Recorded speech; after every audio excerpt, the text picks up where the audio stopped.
ઇલેક્શનની પ્રક્રિયા, જોડાયેલ સ્ટેક હોલ્ડરો અને સમગ્ર પ્રોસેસમાં એક ન્યાયિક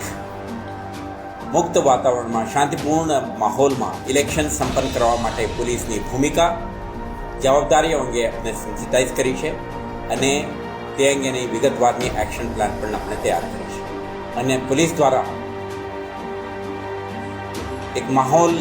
બને તે માટે anti social elements, known criminals, potential disrupter સામે ક્રેકડાઉન, જે ગુનેગારો વિરુદ્ધમાં આપણે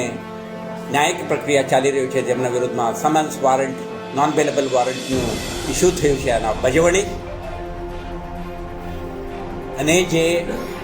લાયસન્સ ધારકો છે હથિયાર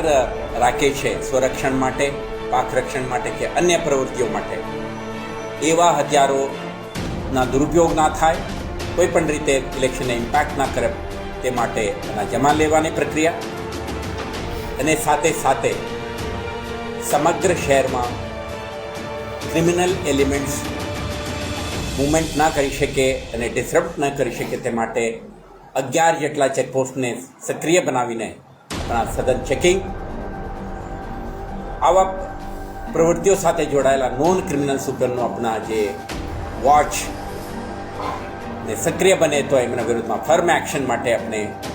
એક્શન પ્લાન બનાવીને અધિકારીઓને સૂચના આપી છે. દરેક જગ્યાએ પ્રોસેસની જરૂરિયાત, સ્થાનિક